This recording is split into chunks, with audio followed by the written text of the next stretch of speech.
This is Very Bold Radio and Podcast with your host, Steve Teel, bringing encouragement through God's Word and through inspiring interviews.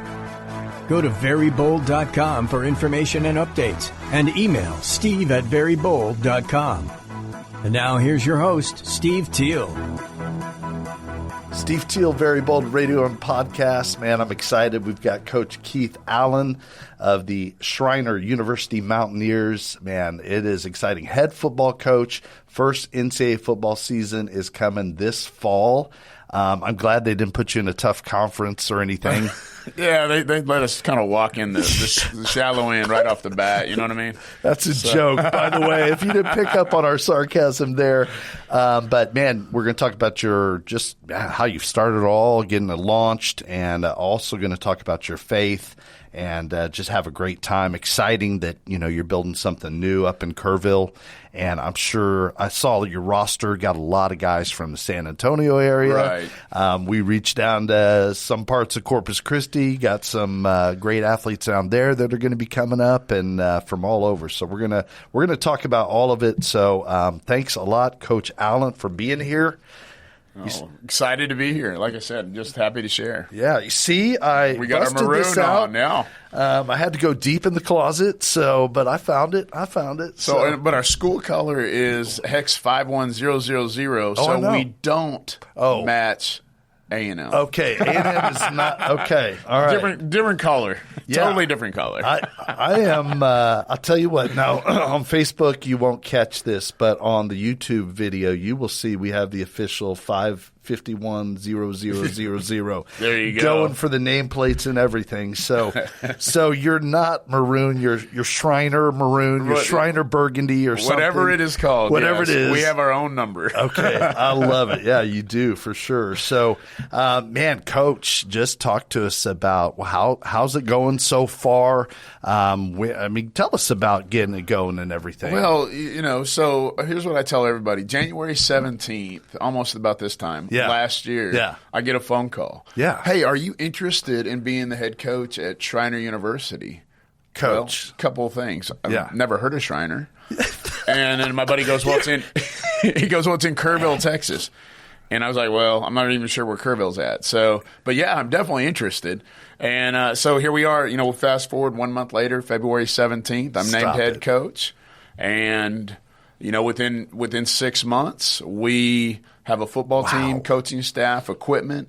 So when they hired me, literally in my office, it was empty minus a sheet of 14 names. And so it was like, oh, by the way, you got to put together coaching staff. You've got to order equipment. You got to secure a schedule and recruit some players. Yeah, you're going to need some players. And you got about 6 months to do all this. Wow. So, we started and, I had a plan in place, probably one of the reasons they hired me, and hired my coordinators right off the bat. And we got to work. And come August 12th, oh my gosh, we had 107 kids report to camp. That is a lot of kids. And, the university touts that, hey, our enrollment increased by 100. And we're like, I don't know why. So, but anyway, within 88 days, so August 12th shows up, we had nothing when I got hired, but now we have everything. And in 88 days from August 12th to November 10th, we were able to play 6 games and go 5-1 with a group of kids and coaches that had never been together, right, on a campus that knows nothing about football, right. So, wow, we're pretty excited about what we were able to accomplish, and what we're accomplishing now, the recruiting we're able to do, and getting out on the road, and the headways we're making within the state. Okay, there's 1,200 high schools out here, public high schools in the state of Texas. Okay. All right. And my guess was when they hired me, if I've never heard of Schreiner.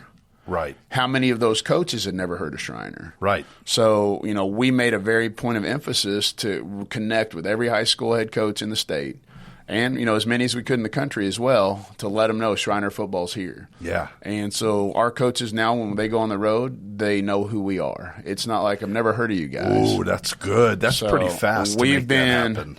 we've been doing our due diligence and using technology to our advantage and emailing and texting every high school coach we can, and they have been so receptive. And a lot of that's because of what's going on in today's game with the NILs and the portal. Changed a lot. Yeah. A lot of coaches don't recruit high schools as much anymore, especially the upper levels. Yeah.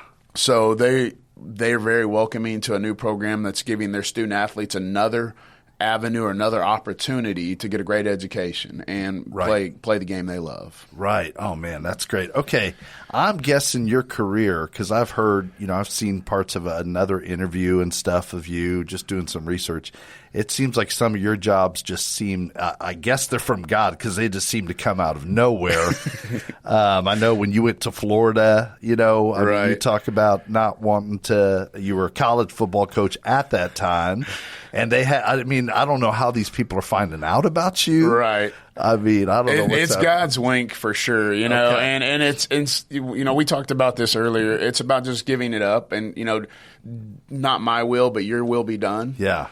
Because when we pray the wrong prayer, God's going to fix us anyway. Yeah. So, and, I believe it's on my testimony on the website when I got interviewed about going to King's Academy in Florida. Yeah. SBU, I was done at Southwest Baptist University. My time there was done. And I prayed the prayer, but it was telling God what I wanted. Yeah. I don't want to be wearing a tie. I don't want to be at a high school. I don't want to be at a private school. Yeah. All these things I don't want to teach. Yeah. And, God's like, let me show you something here, buddy. And West Palm Beach calls me, and it's a private Christian K through 12 school. Yeah. I have to teach math, and my you have to wear a shirt and tie every day. And they asked me 3 times. There's Providence in 3, right? So the first time I was like, absolutely not. I have a lot of jobs. I have a lot of jobs going on. Second time, no, still not interested. Third time, it's in February. And I'm in Missouri. I'm in Bolivar, Missouri. There's about a foot of snow, and it's like about here. It's 12 degrees. Nice. And the guys go, the president goes, hey, just it's a free trip to West Palm Beach. Just get on the plane, come down for the weekend, and just see what we have to offer. Yeah. And I go down there, and, I have to go show them I can teach a class. I haven't been in a classroom ever. Oh, my gosh. And so I teach geometry. Good thing, my degree's in civil engineering, so not a problem. I can do the math. Okay. And, it was 67 degrees. And they're like, we're sorry it's so cold here. Sorry it's so cold. And I call my wife going, hey, maybe this is what God wants. Yeah. Maybe we need to move to Florida.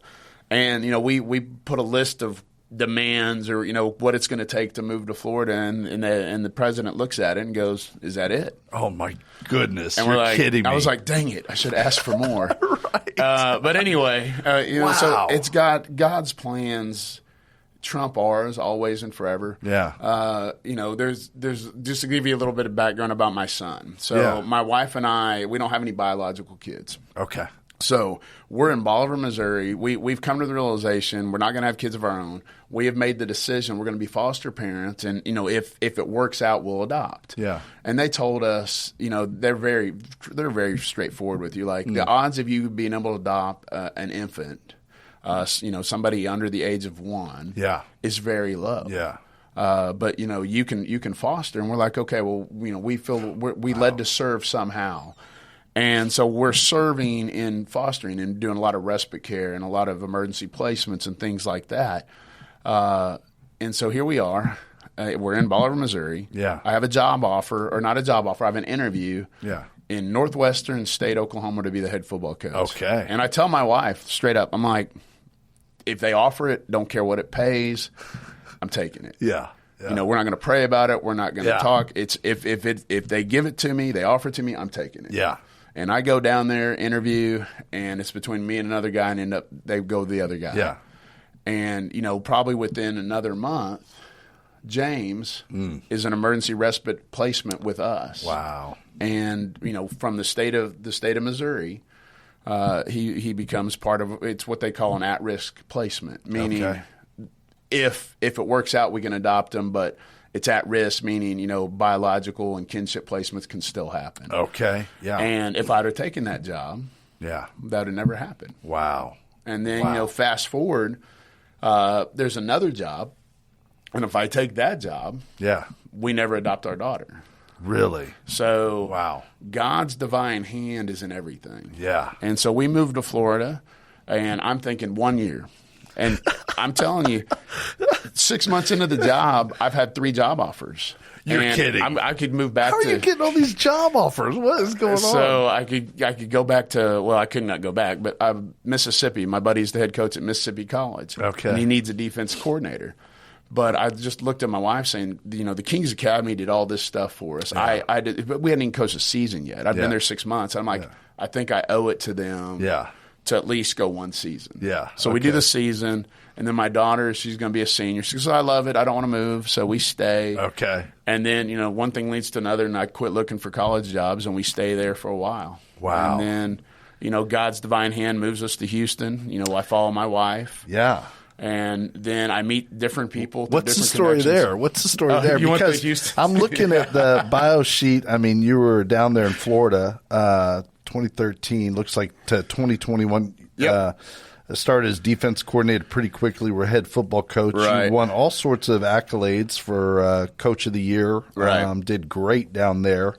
And then, so what happened? So I was director of engineering program too at Kings Academy, and we were nationally recognized in engineering too. But that's neither here nor there. Wow, no, I love it. So Melissa got her doctorate, and for 20 years I had moved her across the country, right? Doing the college coaching thing. So we have moved from Fort Worth to Illinois to California to Missouri.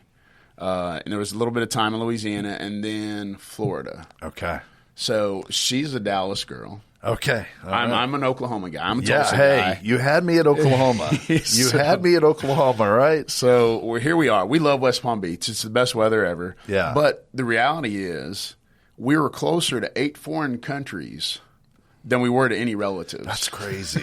Yeah. I've never thought about it like that. Yeah. Yeah, I drew, I got a circle and drew it and was like, oh, look, we're Colombia, Cuba, all these places. Anyway, our parents my mom and her family's getting a little bit older, and she's like, we'd like to move back to Texas. When she says we, whatever, it's both of us, apparently. Right. And so she worked really hard. She got her doctorate, and she'd been in education. Yeah. And so Cypress Christian School in Houston hired headhunters, and they were looking for a female with a doctorate with leadership. Yeah. And so she checked all the boxes, so they called her out of the blue. And, for 20 years, she had never been pursued. Yeah. And now she was being pursued. And I told her, I was like, look, let's see where it goes. Wow. Go to the interview, and if it looks like it's going to be the right fit, we'll go. Yeah. I'll take a back seat, because God's given us, what you want, and I'm not going to stand in the way if that's what's supposed to happen. So we go on our interview. I meet a lot of people there.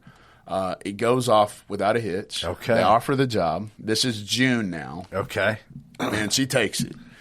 And so, my school's like, hey, we'll put you up in an Airbnb. Just finish the season. Okay. And I'm like, cool. I get to live the bachelor life in West Palm Beach. I don't have to worry about this moving to Houston. Yeah. She gets to do all that. My son's going to Houston. And so I'm set. We're going to have the last dance just came out, And so we're like, this is going to be the last dance at Kings Academy. It's going to be great. Love it. And so my son comes back to me and goes, Dad, you're going to make me do my freshman year at a new place by myself. Wow. Man. And, that was it. I went up to the president of the school and the headmaster and then my team and was like, look, if I'm supposed to be a man of God and I'm supposed to lead these men by example, and the biggest thing I can do is love my wife and love my family, right? I have to honor that. Right.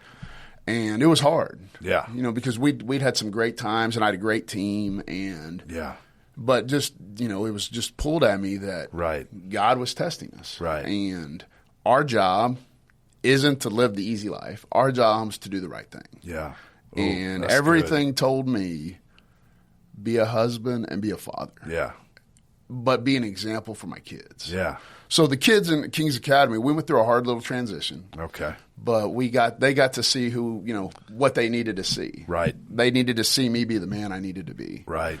So we moved to Houston in July now. Because that's not always how it works when it comes to football. And I mean, that's just the truth. So for you to be able to do that, right, and hear your son, hear his heart, and respond to that is huge. And I'm so glad that your son was able to voice that, because sometimes in this football culture, crazy culture, you may not want to voice that just because it's like, no, it's dad's job. It's just, that's the way it is. So good for him. And, so it was an opportunity. So, again, blind faith. Yeah.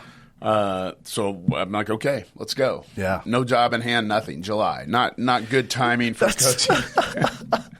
Yeah. So no teaching certificate for Texas. Oh my gosh. So anyway, through a connection, and you must have a few. I feel like, Coach. Well, it's just like any profession. Once you get into it, it's a small world. Yeah. Okay. And so I go meet a guy on July 5th, 2021. And I'm in workout gear, so because we're trying to find an apartment and stuff and still go back to Florida and pack. And so I meet a guy at Klein High School. No way. And Shane Hallmark's the head coach, and he goes, well, I got a freshman O-line job open. And I got a math job open. And, you have to coach softball. Well, one year I actually helped softball. I didn't coach it, but I helped softball at Kings. Yeah. I've been teaching math. So they gave me what they call a District of Innovation, a DOI job. Okay. So I give me about 2 years to get my certification. So he hires me to be the freshman O-line coach, and he looks at me and goes, you're way overqualified for this. Right. And yeah. So before it's all said and done, I'm the receiver coach for the varsity team, which in my mind, I didn't think it really, like varsity, JV, whatever, freshman. Right. But, I'll get into that in a second. So anyway, we moved to Houston. So here I am. I was an 8-year head coach in Florida. I was an 8-year head coach at a college in Missouri. Right. And an FBS coach. Right. I walk into this office, this coaching office at Klein High School, 6A high school in Houston, Texas. And those assistant coaches look at me and go, I kid you not now. Yeah. Are you ready for 6A high school football? And I was like, what do y'all mean? Like, this is different football here. And I was like, have you guys not seen where I've been? Like, they were not interested in any of my credentials whatsoever. Yeah. They didn't think I knew anything about football. Wow. And, easily enough, I won them all over. The next year, Hallmark moved me to take over special teams. Because, again, I got hired so late. The easiest job ever in my life was just the receiver coach at Klein. Right. So the next year, I took over special teams. The next year, I kept special teams and took over the O-line. And then that last year, I took over the offense. Yeah. Now, that's interesting because I feel like you're a defensive coordinator, your background. Right. So now I've talked to 2 coaches this year. One of my good friends, Matt Garcia, has been a defensive coach. He's down at San Diego High School, and also the coach out at Bernie Champion, Coach Ellis, and they're both defensive guys. Coach Ellis took over the offense this year, and Coach Garcia has taken over the offense down at San Diego. And I'm like, how do you do that? And of course, they're football guys. But how do you do that? What? Well, if you look at the art of war, right, know your enemy. Yeah. Well, if you're a defensive coordinator, you know the offense better than most. Right. So my entire college career, I was a defensive coach until when I became the head coach. I've always been special teams. Yeah. Then as the head coach, you kind of have a hand in everything, but you hire great, strong coordinators to do their job. Right. But you fill in where needed. So when I got to the high school level, I was able to hire the guy who hired me at San Jose State was the defense coordinator. I was able to bring him in on staff in Florida. Wow. And so I was like, okay, well, I don't need to worry about defense. I've got, a former Big Ten defensive coordinator running my defense. Oh, my goodness. So I took over the offense at Kings at the high school in Florida. Okay. So my entire time in Florida, once I was the head coach, I was the offense coordinator. Okay. All right. And then then we go to Klein. Yeah. And he's like, what can you coach? And I was like, I can coach anything. Doesn't matter to me. Yeah. And, so anyway, so like I said, you can kind of tell. Well, he could kind of tell the head coach there, Shane Hallmark, kind of knew I was versatile, and I told him I'll fit wherever you need me to fit. That's great. And so that could be hard for some people. I mean, with your background as a head coach here, college, this, there, TCU, OU, all those different places you've been, not everybody would be like that. I mean, it sounds like you had the humble attitude of wherever you need me. I mean, well, I got humbled in Florida when I left to go to Florida because I was head coach in college there, and I remember the first time in Florida, I'm looking at our athletic director saying, what we need is I need the fields painted this, like this. This is how they need to be painted. Yeah. And the AD looks at me and goes, that's a great idea. The paint and all that's in the shed over there. I was like, I got to do that. Yeah, okay, all right. So I got humbled pretty quick there. Okay, I got you. But, so then it becomes, what's my purpose? My purpose is to serve and lead. Yeah. And what's my role? So my role, is to serve. Yeah. Lead when needed, but serve. Yeah. So the great thing about hiring former head coaches is they know what's going on in your mind. That's and true. if they can compartmentalize it and then do their job, it makes a better assistant coach. True, yeah. I told them, from day one, my job is to make sure you keep your job. That's good. So as an assistant coach, that's my job. Right. Whatever that means, my job is to make sure you keep your job. Right. And the way I see it is everybody that's ever hired me is brilliant because they were smart enough to hire me. Yeah. So I'm going to do everything in my power to make them right. Oh, that's good. Yeah. So, That's taking good. a step back wasn't necessarily difficult. It was sometimes frustrating because the other people weren't ready for input. And, Okay. I was like, I'm not going to step over my lane unless you ask me to. Now, if you ask me to, I'm going to go. Right. And, luckily by my second year at Klein, the coordinator, we worked hand in hand a lot. Yeah. And he's actually so that last year he actually stepped down. He stayed on staff, but he was the one that said, hey, maybe he should run the offense. Okay. Wow. That's pretty humble too. And so, all that to say, so at Klein, that last year I was the OC. Shane Hallmark, the head coach, was going to retire. Okay. So I applied for the job, knowing I had a kind of an outside shot, knowing they really wanted somebody not from the family, somebody outside in, a younger, more charismatic guy. Okay. And so I interviewed. This Didn't guy's get got it. plenty of charisma. Not what they wanted, but so I interviewed, didn't get it. Yeah. No big deal. Knew something's got to change now. I can't stay. Yeah. My son was a senior in high school. My wife said, okay, hey, you can go wherever, we can go. We can go. I've done my 4 years here. You've done your part. Okay.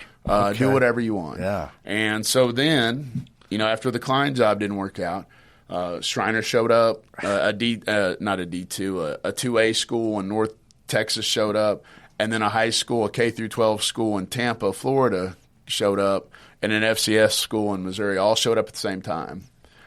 And then it was like, which one is the most intriguing? Wow. Yeah. So, I didn't choose this one for the money, that's for sure. I chose it for the opportunity. Yeah. Oh, what a great So opportunity. moved to Schreiner. Yeah. So that's kind of how all that unfolded. All right. I want to hear a little bit more how you'd never heard of Schreiner. How did somebody think of you for Schreiner?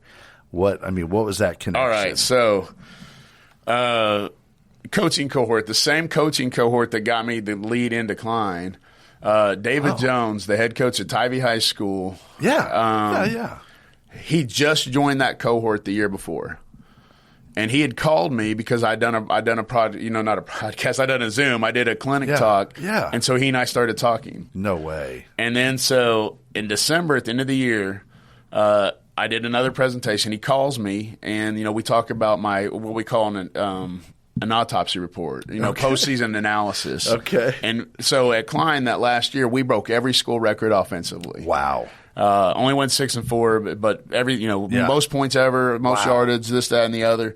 So David calls me, and we talk about it. Yeah. And so I get to know him, and then all of a sudden he calls me and says, "Hey." He knows the president of Schreiner real well. They go to the same church. Okay. And so the president said, "Hey, we need a head football coach." And they asked Coach Jones, "Are you interested?" Yeah. And Coach Jones goes, "No, but I know a guy." Wow, that's crazy. So I get on the phone. So David calls me, tells me about the job. Dr. McCormick calls me, the president of the university, and we talk for about an hour. I'm in my little weight room in my gym in my garage in Houston. Yeah. And I already know I probably have that job in Tampa if I want it. Yeah. And I think I have a good shot at the school in North Texas. And the FCS school was still there if I wanted it. Okay. And so we talked for about an hour. And he goes, "Well, my AD's in right now, but in between flights, he's going to call you." So like an hour later, I get a phone call from Bill Rowley, the athletic director at Schreiner, and we talk. And then, after those conversations, then I had a 2-day interview on campus. Wow. And, then they offered the job, and then we had to work out some of the stuff. And Yeah. like I said, then December 17th, I'm on site. Yeah. So wow. Things move pretty quick. You know? I would say so. And it worked out pretty well for David Jones, too, huh? And Shane. And Shane, too? So Shane Hallmark's my defense coordinator. Stop. So get this. What? I did not pick up on that. So they both retired. Yeah. And they both have twins that are seniors in high school at the same time. No. So I'm talking to David, and so what do you want as a head coach? Okay, nominal budget. Yeah. Startup program. Yeah. What do you want to hire? Well, I already told the university, I got a plan. Just let me do my plan. Yeah. So number one was, I talked to Coach Jones and said, "You're retiring." And he goes, "Yes." I was like, "You ever thought about coaching college ball?" "Maybe." "You want to be my OC?" Because I remember he's same coaching cohort, so we already spoke the same language. Yeah, okay. And he thought about it for a while, and he thought, yeah, it's a great opportunity. Wow. And then so I'm still back. I'm still working back and forth before I take the job completely. I'm still at Climb, and I go up to Shane. I know he's retiring. Obviously, I didn't get the job. Yeah. And I was like, "So, have you ever thought about coaching college?" And funny, as it is Shane, Coach Hallmark, has a deer lease about an hour from here in London. Oh, wow. And I was like, Kerrville, Texas. And he's like, "I know exactly where Kerrville is. That's a great place to retire." Yeah. So here I go. I hire two guys that are retired, high school head football coaches. And so I was telling the university, why did I do this? Because I knew I was going to be pulled left and right in all these meetings with all these people that don't know how to run a football program that I had to go intervene with. Right. So I need two guys that can run the offense and defense without me. Right. So the three of us combined have over 500 games of head coaching experience. My goodness. 300 wins. I mean, we know how to win. Right. And we're all cut from the same cloth. Right. We're going to develop these young men. We've never worked at schools that had all the 5 stars and 4 stars. What we've done is we've taken the kids and developed them to be great players because we teach them how to be team players. Yeah. And be brotherhood. So that's why I hired those guys. Man, phenomenal. And what a start. Yeah. Yeah. And then so the D-line coach. Yeah. He didn't even know this, but I worked with his dad at OU. No way. He was our strength coach. What? Charlie Biggers' son, Christopher Biggers, played at SMU. He was interning at TCU. Yeah. Well, Sonny Dykes and I, guess what? We coached together at Northeast Louisiana. Yeah. And so I get Christopher Biggers on campus. Boom. We hired our strength coach and D-line coach. Connection. Wow. Remember the coach I told you I hired at San Jose, that hired me at San Jose State? Yeah. And that I brought him at Kings Academy? Yes. His son, who played for me at Kings, I knew when he was 2. He's my corners coach. No. Oh, my goodness. So God, and I believe this to be true, when we meet with our recruits, when we meet with our players, and we bring them into a room, we say, God has a plan. There's a reason everybody's in this room. Come on. God brought us all here for a purpose. Now, none of us are smart enough to know what that purpose is. Yeah. But we're here for a purpose. And, my belief is God put us on this earth not to be average. Yeah. But we have to choose to be great, right? We have to choose to be above average. I like that, man. Is that a saying somewhere? Write that down, man. Let's put that on the wall. That's good. But we tell them, and I believe God put us on this earth, especially as men, to be builders. Builders of our family, right? Builders of our children, and might as well be builders of a team. Yeah. And I tell those kids, like, if we could spend 6 hours just talking about the interweavings of how this is all connected. Yeah. We kind of hit on it, not in a lot of detail, but you can kind of see surface how God's hand's already in place on this coaching staff, right? Right. And then you look at, why did this happen? Why did these coaches come here? Well, blind faith. Yeah. Why did we get 107 kids to come to Schreiner University when we didn't have a facility? Right. When they'd come on a campus visit, I had no jersey to show them, no photo shoot. Right. I didn't even have a helmet or shoulder pads. I had nothing. Yeah. I just had a vision. Right. And 107 kids, blind faith, jumped on that vision. That's amazing. Now we're recruiting. We're still some blind faith. There's still some vision. Sure. But there's a foundation. Yeah. Now we can do the photo shoots. Now they can put the jersey on. Now they can see the weight room and the locker room. Yeah. So the vision isn't as hard to sell. Yeah. But, God's purpose is to make sure, I believe this to be true, if we honor him, he'll honor us. Yeah. And we've got to keep that the main thing. Yeah. And, that's what I see at Schreiner is the opportunity. Yeah. We talk to kids all the time about, you have an opportunity to leave a legacy. Yeah. What other university can you do that at? Right. You know, everywhere else, that jersey number already has NCAA stats. It's true. That number is already associated with a person who's already done something. Yeah. You know, you can walk into some schools in our conference, Yeah. and you go on a visit there, and you walk in their locker room, and what do you see? You're going to see a bunch of championship rings, a bunch of conference championship rings, maybe some national championship trophies in the trophy case. It's true. And I tell them all the time, if you want to do what somebody else has already done, go there. That's good. The best you can do is what's already been done. Yeah. Or that's good. Or you can come here. Yeah. And be a trailblazer. Yeah. I don't know. It's up to you. I can't make that choice for you. Yeah. But if it was me, I'd rather be a trailblazer and leave a legacy than follow a path that's already been paved. Dang. So that's a good recruiting pitch. So that's why that's why I'm excited. Because if we do it the right way, leave the right legacy, they can't take that away from us. Right. You know, right? Is it going to be hard? Absolutely. You know, God never said being a man of faith is going to be easy. No, He just said you'll never be alone. Yeah. So you know that's why we're here. We were just talking. I do coaches outreach. Do you know coaches outreach yet? Okay, I do coaches outreach at 3 different high schools, and I was with Ron Riddiman at Alamo Heights, who's good friends. He knew you. I don't know if he's a great guy. Met. Yeah, great guy, and he also knows David Jones real well, too. Speaks very highly of both of y'all. And we were in Coaches Outreach, and today we're talking about the 12, the 12, the disciples, apostles, and just talking about, every one of those guys, it seems, at least from church tradition, they all gave up their lives with maybe the exception of the apostle John, who was banished to the island Patmos and all that, and they tried to kill him a bunch of times, but all those guys, I mean, they laid down their life for faith in Jesus Christ. So when you're talking about it being hard, I mean, you're talking about some of the toughest guys. When I talk to football players, I mean, I think about the Apostle Paul. I mean, laying it out there every day, preaching the gospel. They try to kill him, leave him for dead. They think he's dead, and he gets up. And after that, if that happened to me, I'd be like, I'm on sabbatical, man. I'm gonna take some time off, but he just goes into the next town. I mean, that's toughness. So you understand it's hard. It's not easy, but I love what you say, that God is with you, and I mean, there is no doubt about that. Where does some of that faith come from? Was that something from childhood? Did that come in later? Did the light switch? When did the light switch go on? It's still a journey today. How about that? Oh, me too. You and me both. So when I was a kid, I was a CEO church member, Christmas and Easter only, right? Yeah. And, my parents, my grandmother was Methodist, so we tried to go to Methodist church. But to me at that time, church was mean I had to wear a suit that I never wore. I had to go twice. Yeah.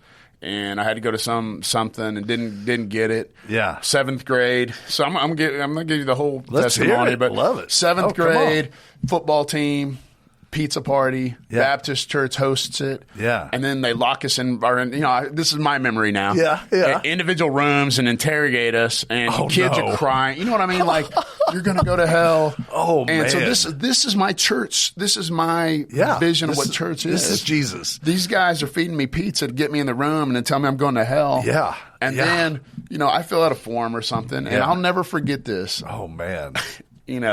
My dad, he was a believer, but did we go to church? Did we do those things? Not probably the way, like I said, a CEO family. Yeah. And the guy knocks on our door, and I remember I opened it, and it's the guy that was interrogating me. And I said, hold on one second.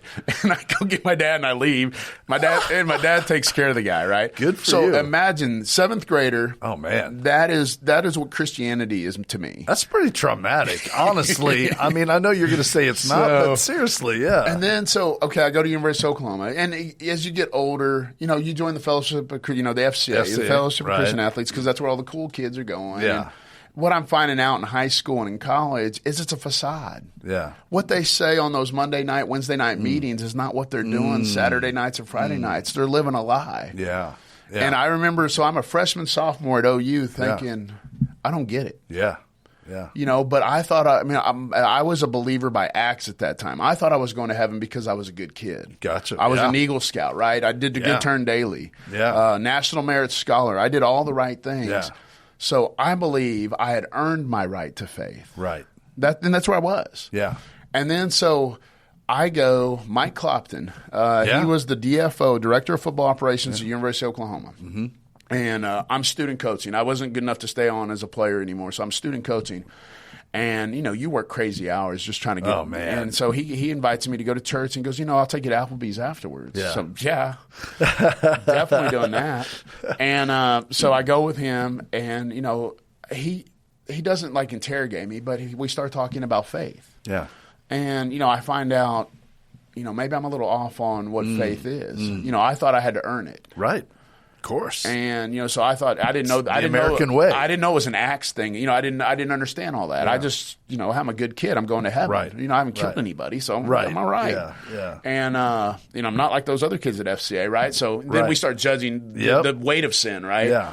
But Mike kind of explains it to me, and I start going to University Christian Church. So I'd been baptized as a little kid. And, you know, sprinkled, I guess, not submersed. Yeah. And that matters in the Baptist faith. I found that out later. Yeah. So I start going to University Christian Church, start getting involved with the youth kids, the little ones, the 5-year-olds and 4-year-olds. Yeah. And so my wife tells me this. I didn't know this until like 5 years ago. So one of the times we're dating, Yeah. I'm like, hey, can you come over? I don't remember any of this, by the way. Yeah, yeah. Can you come over and cut some whales with me? Because I'm doing a Bible lesson with these little kids, and I need these whales. I don't remember any of this. Yeah. But she's Yeah. like, I knew you were the guy. Whoa. So we're over there, but, you know, so I'm going to these elementaries or the kindergarten or the pre-K. I guess it was pre-K is what it was called. Yeah. And so we're doing all the pre-K services. Yeah. And that's when I start to really study. And that's when I realize what it means to be a man of faith. Yeah. So that goes on. And again, trials, tribulations, step forward, step back. Yeah. End up becoming the head coach of Southwest Baptist University, going to church, going to a Baptist church or a Methodist church, ever since that college time pretty regularly. Yeah. Get hired to be the head coach. I have to sit down and I have to give a statement of faith. I have to give a testimony. I have to share that I can bring a kid to Christ. Yeah. Wow. And so they hire me. Boom. Good. You're like, you got pizza in the room? Yeah, sure. I can Lock lead them it. down. And so fast forward a year. Yeah. One of the deans or somebody comes and goes, tell me about your baptism. Okay. And so wasn't submersed. Yeah. Yeah. And he goes, that's going to be a problem. You know, for some of the people, I'm the head coach at Southwest Baptist University. Yeah. I've been the head coach for a year, Yeah. but I was sprinkled, not submersed. And I'm like, well, I don't mind, but I need everybody to know I've been baptized. But so I have a great relationship with the leader, you know, Billy Russell's the head church of First Baptist Church of Bolivar. I believe Billy's still the head pastor, the lead pastor there. So I go, Billy, I need to get submersed. I need to get baptized.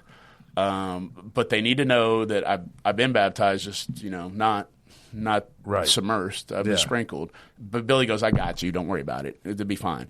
And so I tell the team, I'm like, look, I'm going to show you what it means to be a man of faith. Yeah. So I get up and I'm using it as an example. Right. And we get rebaptized in front of everybody. And then about 6 of our players within a week get baptized. Wow.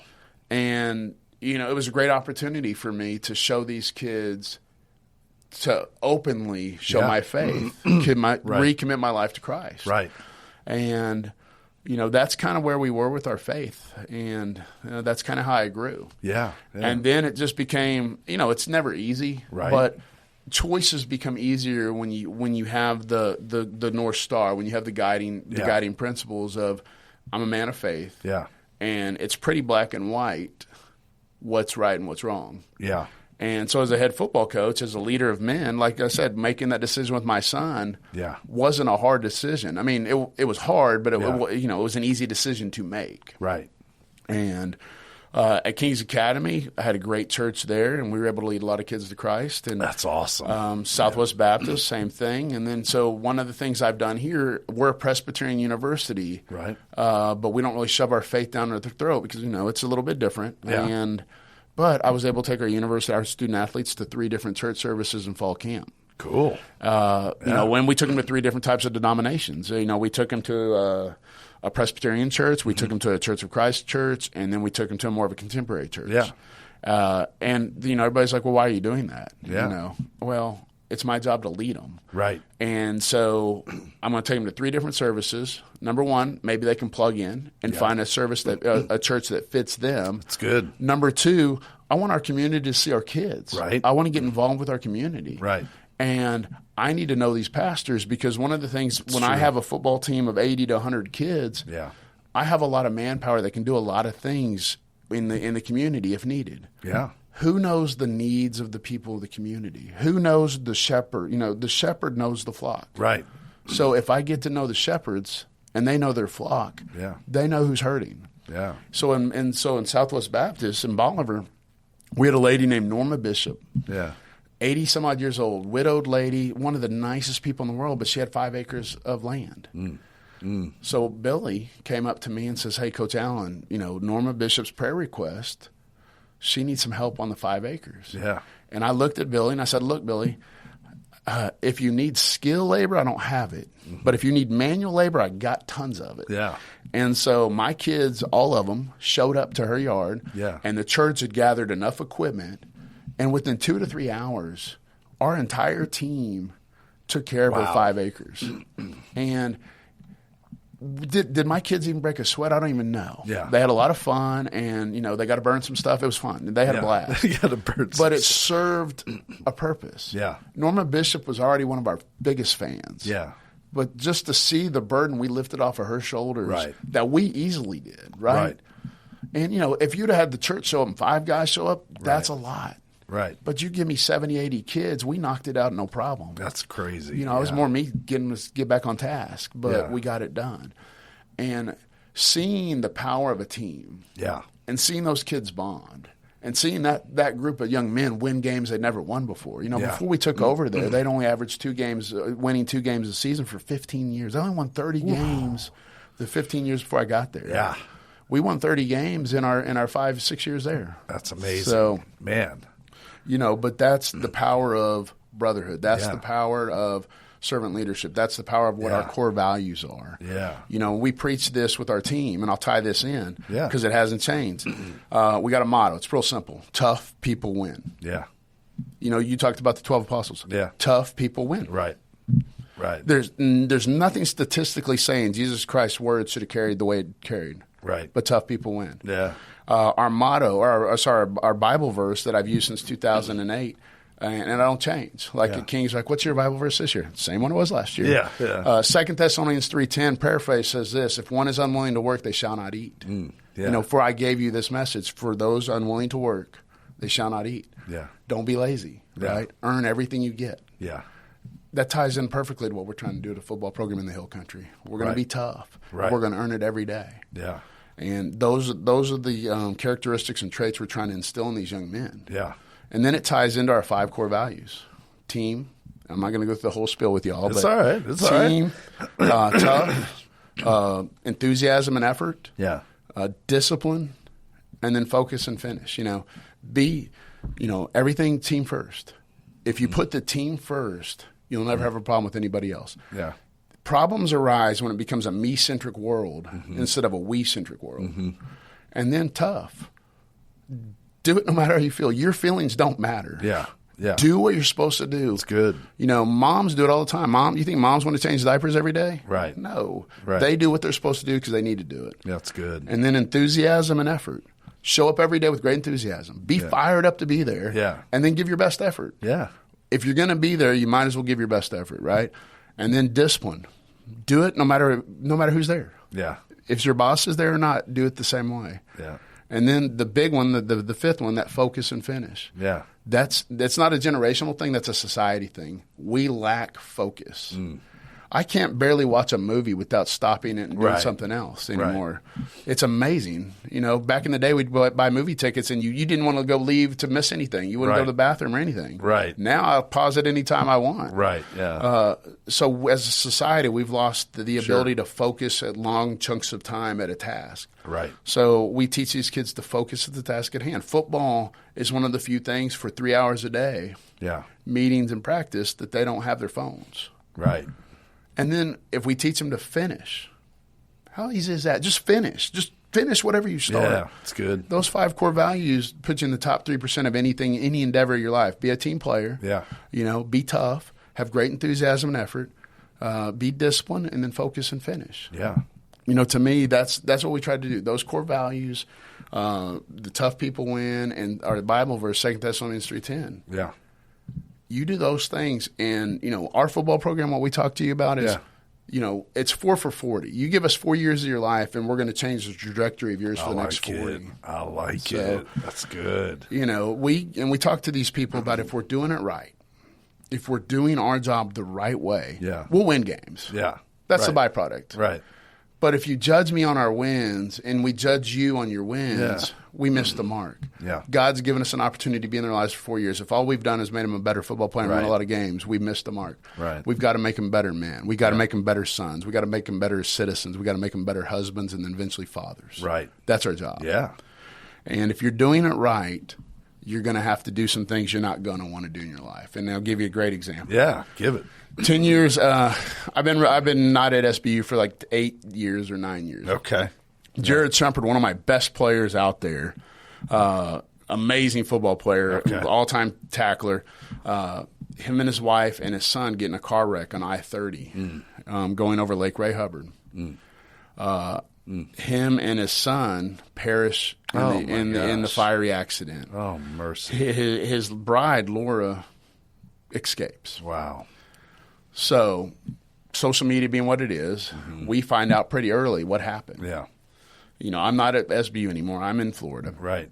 And, you know, they don't have a textbook on how to handle this stuff. No. So I'm like, okay, I'll reach out. I'm going to give her 24 hours, 48 hours, and I'll reach out and see how we can help. Yeah. Within 24 hours of that day, of that wreck, of her losing her husband and her son, I get a phone call from Laura. Coach Allen, and I might tear up here. Sure. She goes, Coach Allen, I can't think of anybody else to give the eulogy at Jared's funeral. Yeah. And she's in tears. Right. She's like, we will figure out how to pay. I was like, wow. I was like, Laura, you just tell me the date, time, and location. I'll be there. Yeah. Yeah. And so when I got there, I got to give a eulogy for one of the greatest young men I've ever coached. Yeah. And I got to talk to her. And she said, the guys always talked about you in their winner's manual. Winner's manual is something totally different. I'll talk about that in a second. But, all right. you know, it made a difference in their lives. Yeah. These guys, when they all got together, 7, 8 years after college, they talked about what you instilled in them. Wow. So we have a winner's manual. Man, that's amazing testimony. 19 characteristics of a winner. Okay. Every day in fall camp, we hit one of those characteristics. Okay. Once the season starts every week, we hit one. Okay. In the spring, rinse and repeat. Yeah. I'm not smart enough to change words and slogans, but I know what winners, what it takes to be a winner. Yeah. So we hit the same 19 things every time. Wow. So Jarrett's testimony was those guys still talked about it. Yeah. 7, 8 years passed. Yeah. So this past season, one of the quarterbacks from that football team texts me out of the blue. Yeah. Coach Allen, I am still finishing. He's finishing up his training for U.S. Marshals. Yeah.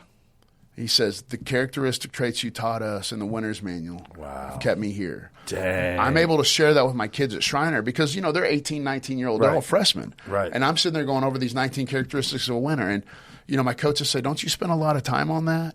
And I was like, yeah. But if one of them gets it, it's worth it. Right. So, we're not going to change. We know what it takes to develop champions. Yeah. And that's what we do. Yeah. Wow. And I do believe this, as a man of faith, our job is to lead people to faith in different ways. Okay. Our job, I believe, is to plant the seed and let the root take hold on God's time. Yeah. It's not our job to make the seed take root. Yeah. Our job is to make sure the seed's there. Yeah. And so the funny thing is those 19 characteristics of a winner, those 5 core values, they're all faith-based. They're all biblical. But sometimes I'll use a Michael Jordan quote or LeBron James or somebody else to resonate with the kids. Right.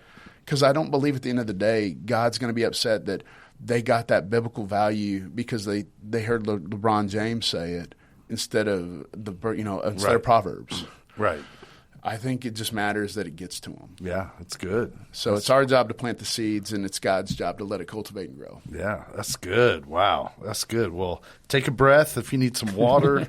We probably both do. I've got kind of 2 different ways I want to follow up. One is, and I'll let you choose. You're a smart guy, so I'll let you choose. How do you teach toughness today? Number 1. Okay. And totally different. So we hit both of them. Is when you went to Southwest Missouri, I'm saying Southwest Baptist, Southwest Baptist, and they had a losing culture. You had to totally turn that upside down. And now you are starting there. I mean, you are creating culture. I'm just curious, like, which one seems easier, so to speak. In church talk, they talk about it's easier to give birth than to raise the dead. They talk about starting fresh and new. So I'm curious about that. Which one do you want to tackle first? Toughness or we'll do toughness and we'll tie it all in. And okay. All right. You can do whatever you need to.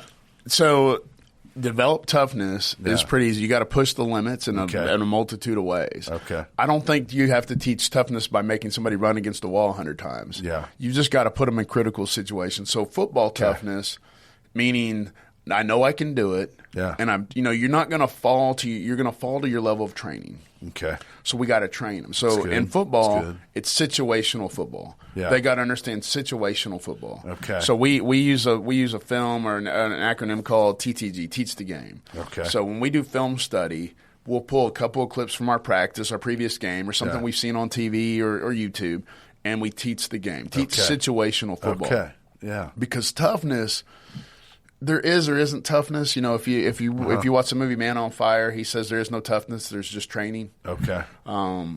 So you got to be trained. Yeah. How to respond. Event plus response equals outcome, right? Yeah. You've heard the E plus R equals O.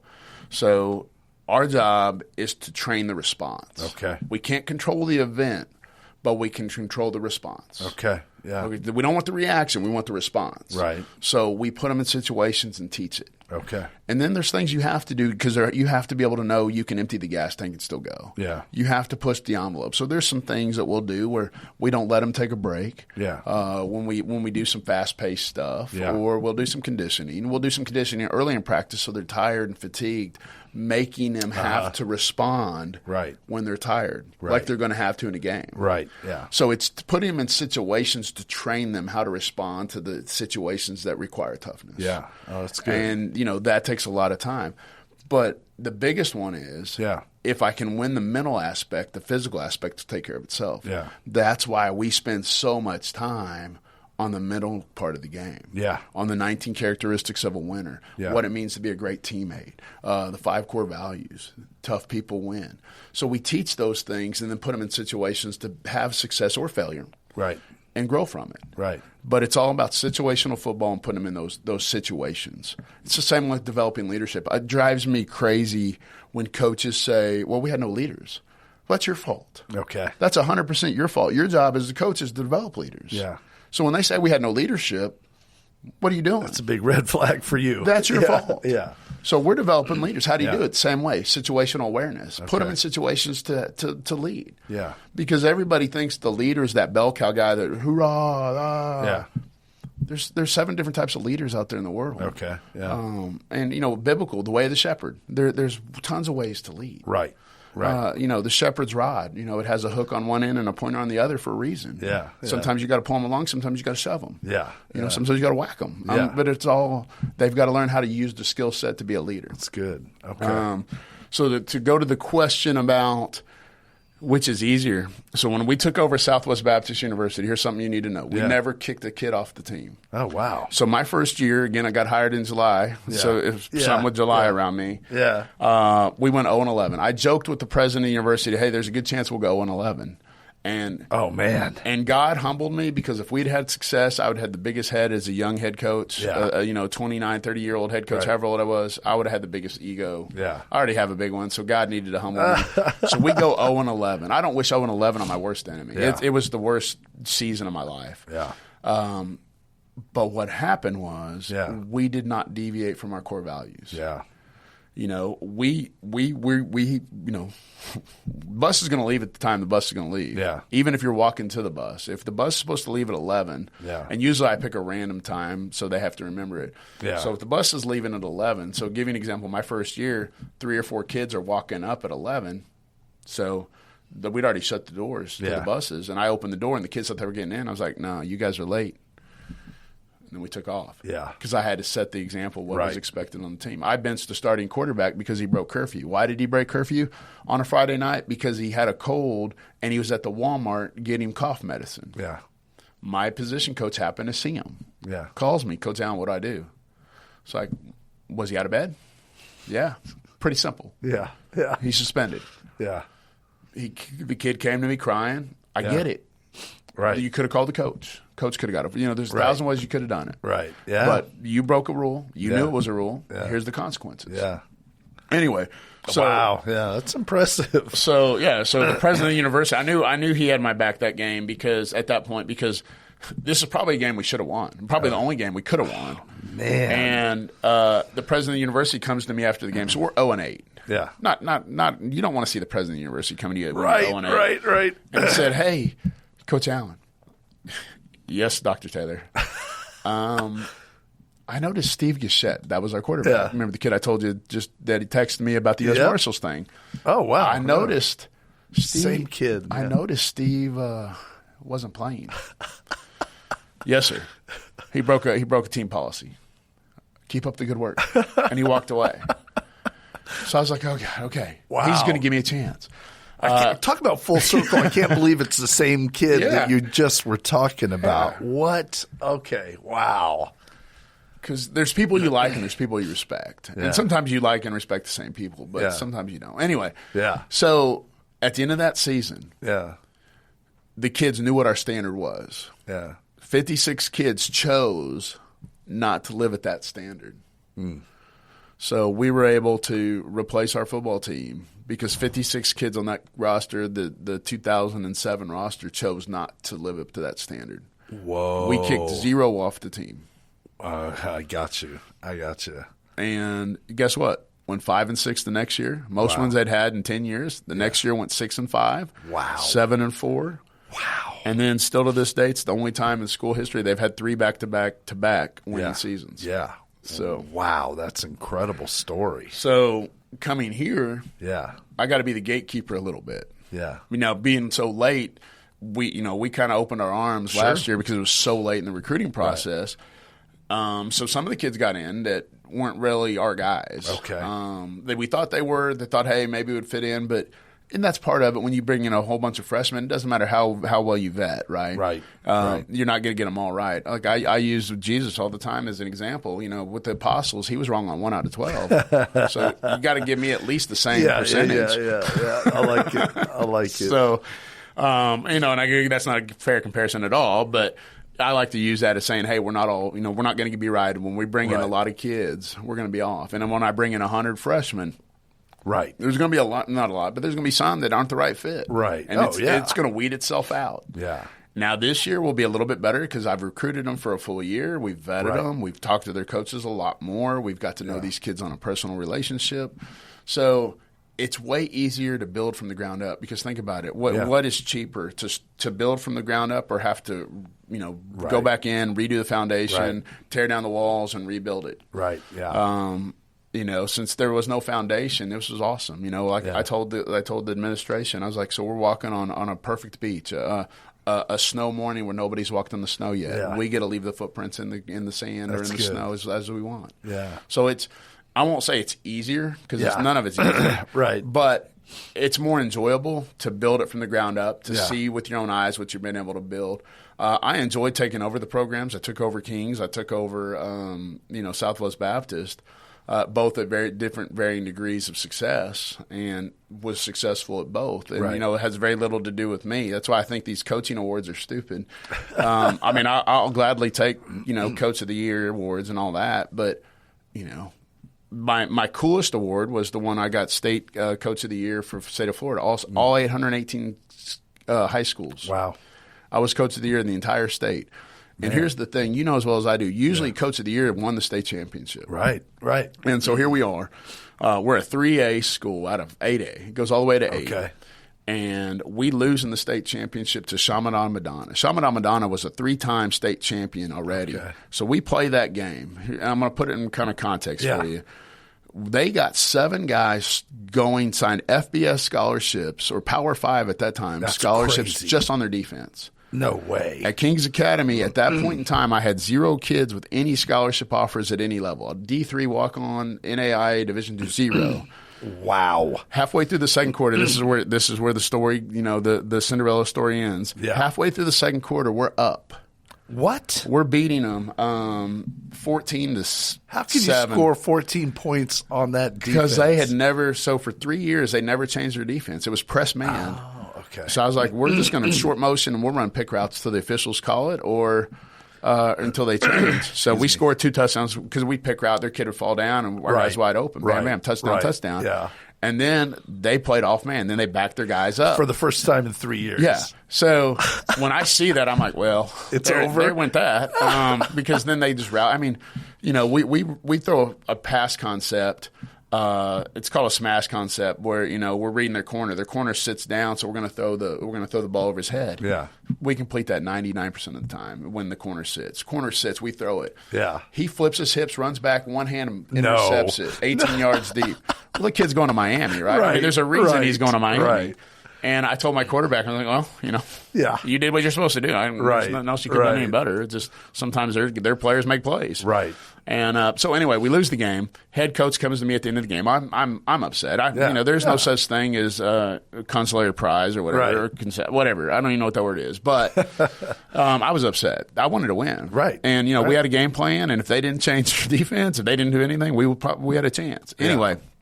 He comes up to me, and I guess the one consolation I did get, he's like, it's the first time we ever had to change our defense in 3 years. I'm like, well, awesome. Doesn't help me any.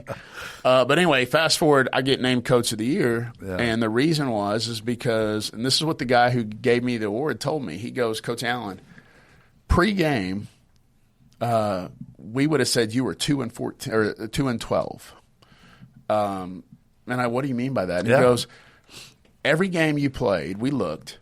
If you looked at their sideline and your sideline, we would have guessed out of the 14 games you played, you would have won 2. Wow. The other 12 games, they had better talent than you. Whoa. And we ended up going 12-2 that year. Coach, that's hard. Wow. So that award tells me everything about what I believe in coaching. Yeah. Talent matters, obviously, because we didn't win the state championship. Right. But having a group of guys play as a brotherhood, play for a common team, and play lights out, and be well disciplined, well coached, understand situational football, be tough, and never give up, never back down. Yeah. Those kids can do a lot of things. Obviously, talent stops you at one point or another. Sure. Right? But talent only gets you so far. Right. But those kids prove it time and time again. The same teams we had at SBU. We were playing people that we shouldn't have beat, and we beat them, you know. So when I got to SBU, we were everybody's homecoming game. We had like 7 homecoming games every year because everybody wanted to play us. Right. And then we upset Central Oklahoma, and then the tide started to change. Ooh. A private school playing a state school. Yeah. And we come here at Schreiner, and that's going to be the same way. I'm sure we're lined up for 6 homecoming games this year, and that's part of it. But I told our kids it doesn't matter to me.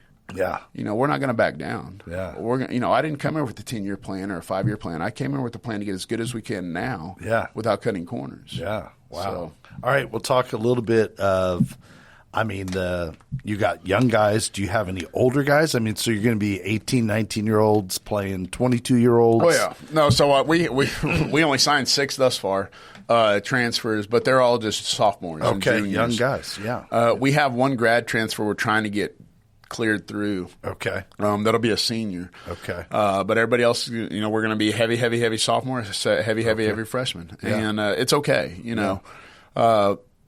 We'll have some kids that can shave next year, so that'll be good. But we're going to be playing against the big boys, Right. Mary Hardin Baylors and the Hardin Simmons of the world, Right. That have won national championships, Yes. won conference championships. Those two teams together both have a 90% winning record in the ASC. Not one other team in the conference or it's ever been in that conference has a winning percentage in the conference. Wow. Not one. Really? Oh, my gosh. Not one. Okay. So, that being said, they asked me, so when they hired me, that was not the conference we were in. We were going to go in the SCAC, and I told them, hey, give me 3 years, we should be able to win the conference. Yeah. Wow. Before I have seniors, we should be able to win the conference. Wow. Anyway, they said, hey, well, you know what?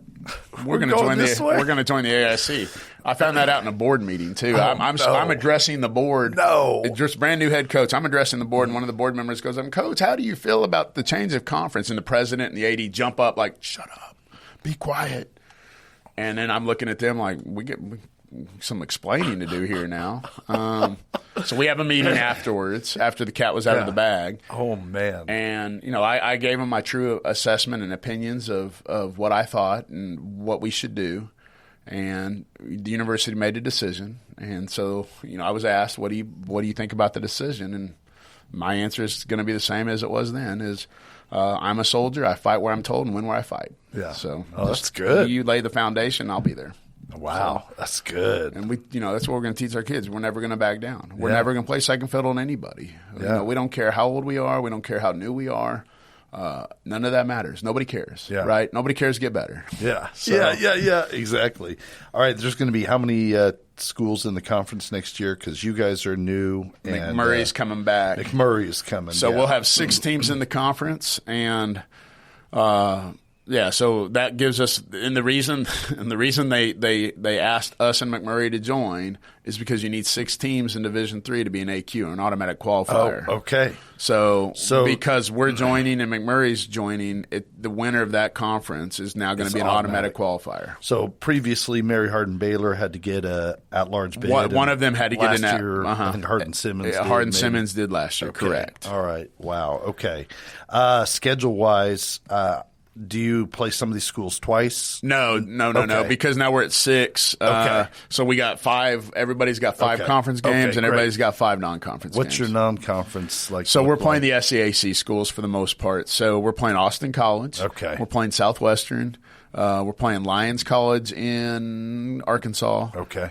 No, we're not playing Lions. We're playing Hendrix College in Arkansas. Yep. We're playing Centenary in Louisiana. Okay. And Lions is the team that dropped us, and so we picked up Oklahoma Panhandle. Okay. So Oklahoma Panhandle is NAIA, obviously in the Panhandle of Oklahoma. Yeah. So. Yeah. Gotcha. How many home games do you have? 5 and 5. It's split right down. We were very strategic in what we did. Where do you guys, are you playing at? So we're going to play at Tybee Antler Stadium, which is a perfect venue. If you've ever been there, it's the best venue you could have. Okay. Because Kerrville, Tybee is a one-horse town. It's 5A. I think they're going to drop to 4A when it's all said and done in about a week or two. Yeah.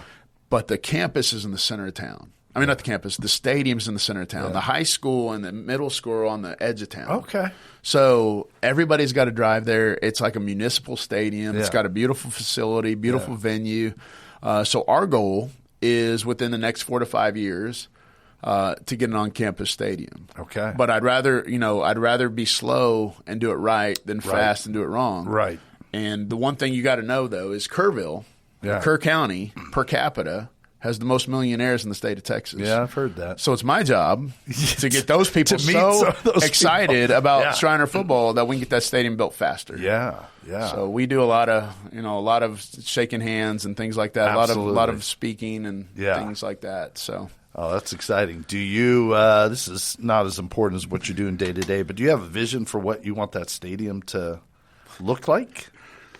I mean, you seem like a pretty detailed and visionary kind of guy at the same time. Well, so my degree was in civil engineering. Yes, so. it was. Yes, yes. I always said if I wasn't going to be a coach, I was going to go back into engineering and develop just stadiums.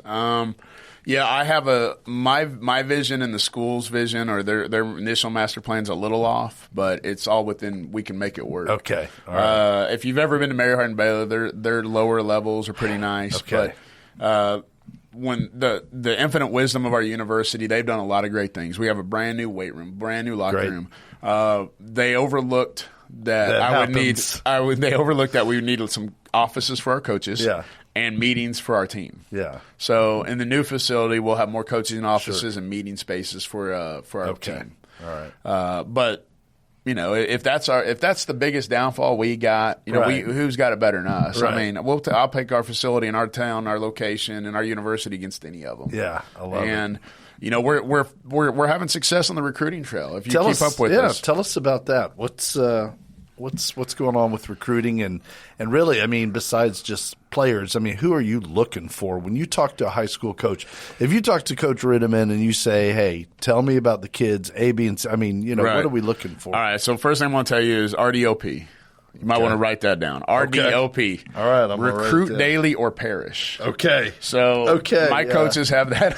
Recruit daily or perish. So what we talked about is OKGs, our kind of guy. Yeah. Okay. Our kind of guy. What is our kind of guy? Yeah. Now we've used this before, but the coach at not Kentucky, the coach at Indiana, Signetti, kind of made it public to everybody. Yeah. We're always about production over potential. Mm. And what that means to me is I've never worried about your metrics. Mm-hmm. If I put the film on, are you making plays? Right. Players make plays, right? So we're going to recruit players, but there's the OKGs. There's three parts of an OKG, our kind of guy. Mm-hmm. Number one is character. Mm-hmm. All right. The easiest question I'll ask the coach is, will you give him the keys to your house to house sit? Mm-hmm. If the coach can't say yes, he might not be our kind of guy. Yeah. You know what I mean? Yeah. So we're looking for somebody. We want the coach to say he's trustworthy and he's one of the hardest workers on the team. Yeah. If he's got those two characteristics, we can win with that. Yeah. The next one is academics. He doesn't need to be a National Merit Scholar. Mm-hmm. We want him to understand the value of an education, have the wherewithal and ability to get a 3.0. Okay.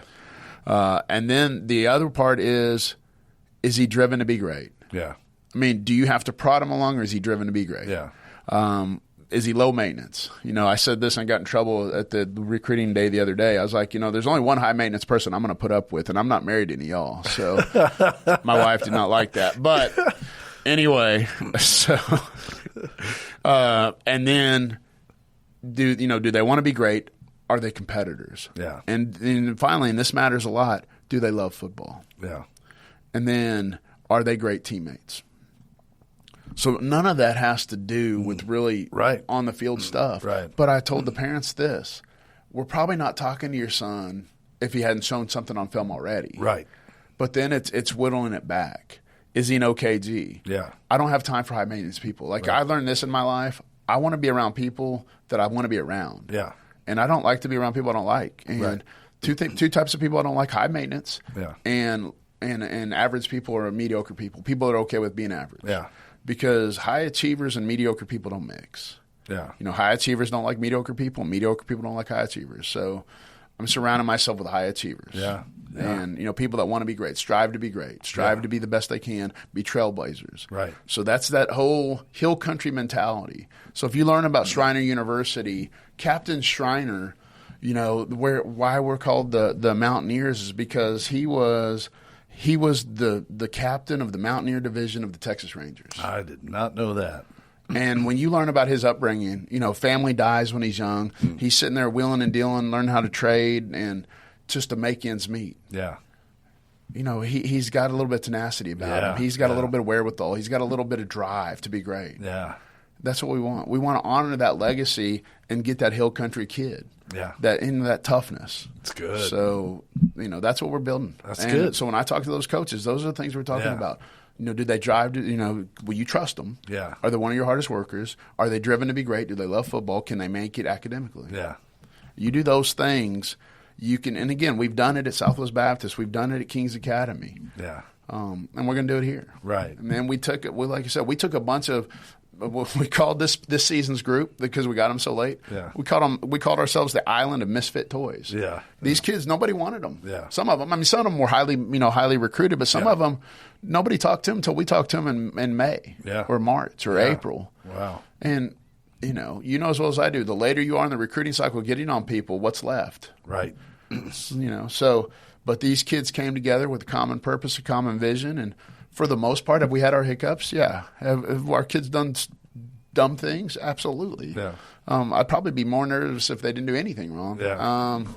But they've come together and accomplished a lot of great things. Yeah. You know, what we do within the community, we do this little Monty program where we go to the elementaries. Yeah, I saw some pictures. Yeah, so, this is how great our community is. Yeah. Okay, so Kerrville has 2,050 elementary students. I had one of the churches in town donate enough T-shirts so every elementary kid in Kerrville, every one of them has a Schreiner football Little Monty T-shirt. So 2,050 Little Monty T-shirts in Kerrville. What? So you walk around Kerrville. I told the president one of my jobs is to paint the town maroon. Yeah. We were at a gala, and again, I believe you win at everything you do, right? And the life-work balance, I don't know if that exists, but I think as men of faith, we do our best. Right. I don't know if it exists, though. Right. But anyway, I say that. So Kerr County Chamber of Commerce, I guess Kerrville Chamber of Commerce, had a gala in November. Okay. And they said, oh, it's going to be a sports theme. Do you know your favorite team? And Schreiner, we're going to give you a table. My wife is in charge of that part of that whatever that got tasked. So she's in charge of the table. And then I find out there's going to be a prize. There's going to be a winner of the best table. I'm like, well, we're freaking going to win. So we had on plan to get a mannequin for the recruiting visits and stuff. So it wasn't going to be in on time. So I just got the credit card out and I bought Tom Brady 7, the mannequin, and we dressed that guy up. We put that on the middle of the table. We asked the chamber, hey, by the way, can we give out? There's 400 people going to be at this event. Can we give out 400 T-shirts and put a T-shirt on every chair to make sure everybody has a Schreiner football T-shirt? Wow. Absolutely. So we go decorate, and this is how awesome Schreiner is. Yeah. We're looking at it. I mean, we're going to win, right? We've got the mannequin fully dressed. We got footballs and stuff. Yeah. And my wife takes a photo, and she sends it back to the bookstore lady. And she goes, oh, no, you need more. So she comes up and lets us borrow more swag to decorate our table. That's cool. I mean, that's people were pulling the rope in the same way, right? Yeah. And, we obviously won the award and, got the little bitty trophy. Like, it's like about an inch big, but whatever. But winners win. Yeah. That's what I tell our kids. You got to win everything you do. That's got to be your mindset. You got to win the cafeteria. You got to win the dorm room. Yeah. Hey, there's a gala and it's a table. We're going to win. Yeah. There's intramurals. If you're not going to win, don't play. Right. So win. I love it. I love it. And that ties into drive to be great, driven to be great, a competitor. Yeah. What competitor doesn't want to win? Right. So. Right. That's anyway, good. Hopefully that ties in a little bit. That's good. All right. Well, finish with you said it's going really good on recruiting. What are we talking about? When you're talking about it's going really well with recruiting. So, being a brand new Division III program, it's when you're talking to kids, right? It's either obstacles or opportunities. Yeah. And I have to, and as a business owner or, a leader, you have to sell your people on, is that really an obstacle or is it an opportunity? Yeah. And so we could kind of be stuck on what we don't have, right, or where we're not, right, or we can talk about the opportunities we do have. Yeah. And so we're always going to focus on ourselves. We're always going to be intrinsic when we recruit. We're going to worry about us. Yeah. And we're going to worry about what we can offer, and that's it. We're not going to worry about what other schools do, this, that, or the other. We're going to focus on us. Yeah. The things we can control. And that being said, we're having a lot of success. In these high school coaches. Yeah. We do a lot of work now. Yeah. I mean, we send out weekly emails or biweekly emails to all 1,200 high school coaches in Texas and about 12,000 across the country, so they know who Schreiner football is. Yeah. And those emails aren't asking for anything. They're just little stories, anecdotes, things that I share with my kids that maybe they like, maybe they don't. Whatever. But they at least have an opportunity to look at it. So these coaches have been doing a great job. Yeah. Texas kids, obviously, Texas high school coaches do a fantastic job of developing their players and getting the right kind of guys. Yeah. And so we're showcasing what we have. Are we going to win them all? No. Right. And here's the deal. in the game of football, there's 770 universities that play 4-year college football. Okay. So I tell kids this all the time. If football's important, there's going to be a perfect fit. Yeah. And all we can do is showcase what our perfect fit is. What do we have advantages on some schools? Our location to almost every major spot in Texas. Are we closer than everybody? No.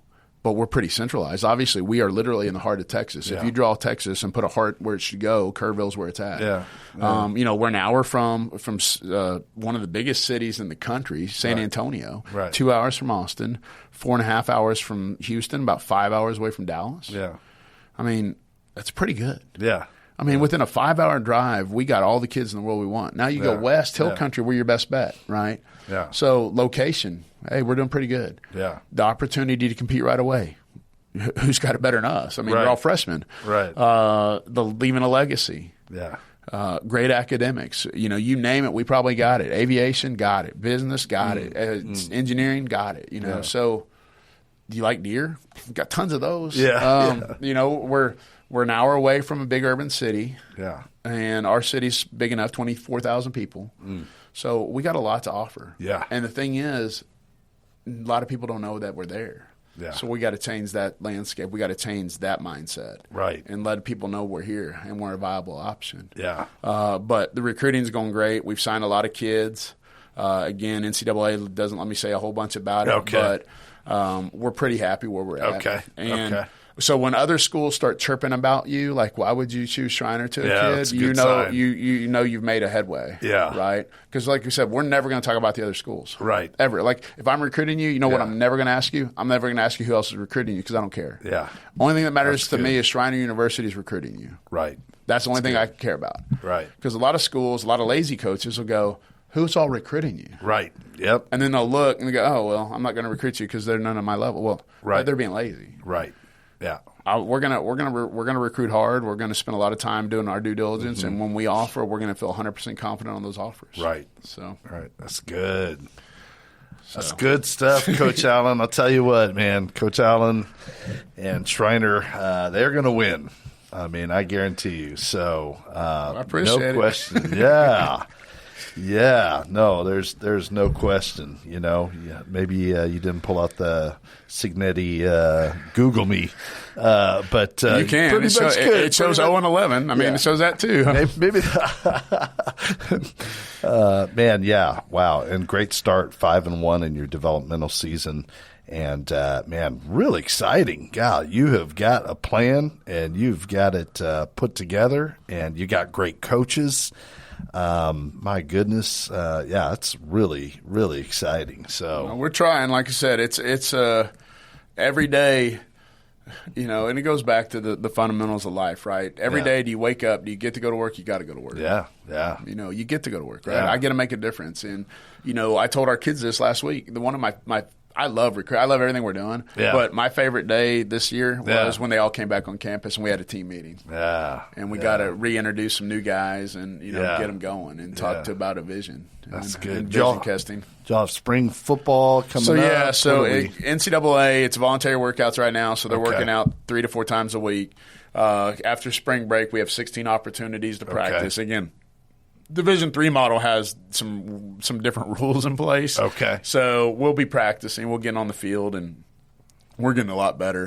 There won't be any team. The NCAA doesn't allow Division III for whatever reason. You can do 10-on-10 all you want. Well, not all you want, but you can do 10-on-10, but you can't do 11-on-11. Oh. So it's kind of weird. Yeah. But, there's rhymes and reasons why they do what they do, and, it's our job to follow the rules and do it from that end. Yeah. Okay. All right. Yeah. And offensively, just curious, so you and Coach Jones run a similar offense? Yes. So just give me a quick 30-second what kind of offense you guys like to – All right. Our offense, 30 seconds or less. Yeah, or a minute. You can take a minute. My favorite offense is one that scores. Yeah. So we're going to do whatever the other team lets us do. Okay. Okay. So all right. Fair enough. when recruits ask us, it's going to be based on what the opposing team's giving us. So let's say we're 4 wides. Yeah. Right now, that fits our personnel. 20 personnel or 10, meaning 2 backs, or one back and 4 wideouts or 3 wideouts. But what we do is going to be dictated on what they give us. Yeah. Like if they give us a heavy box, we'll throw the ball 40 times a game. Okay. If they give us a light box, we'll run the ball 100 times. Okay. I like winning more than stats. Yeah. We use the analogy, letters are more important than numbers. Yeah. So W's are way more important than any stat you can get. Yeah. So we're going to do whatever it takes to win. Okay. And we're going to put our kids in the best position to do it. That's good. And they're going to be trained and ready and understand situational football and be able to execute at that situation. That's good, man. Golly, that's exciting. All right, Coach Keith Allen. There he is, CoachAllen.com. Which camera you got me on, Mark? I know we got Facebook. All right, gotcha. CoachAllen.com has got a whole bunch of philosophies and different thoughts and some of the things that you've heard here. I'm telling you, it's going to, man, they made the right hire.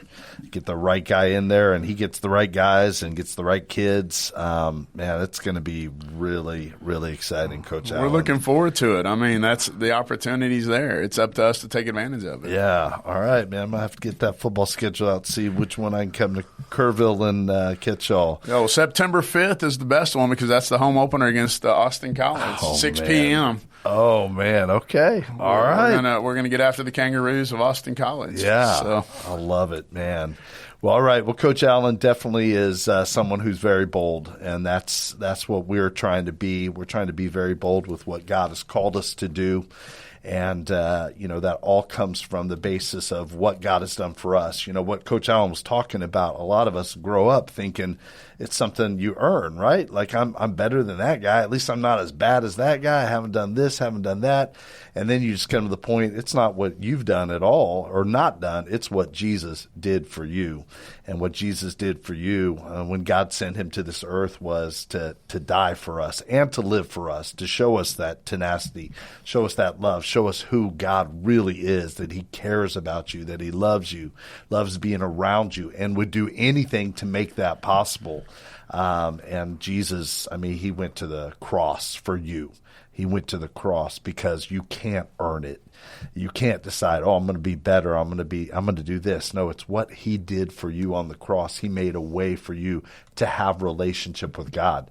And it's about his love for you. I mean, that's where he desires. He wants you to have this life with purpose. You can tell Coach Allen has a purpose, right? You can tell he understands he has a purpose. He wants that purpose for you as well. So I'll get ready to close it off by saying this. I invite you, I challenge you, I encourage you to be very bold today. And again, it doesn't start with you. It starts with what Jesus did for you. So you can email me, steve@verybold.com, steve@verybold.com.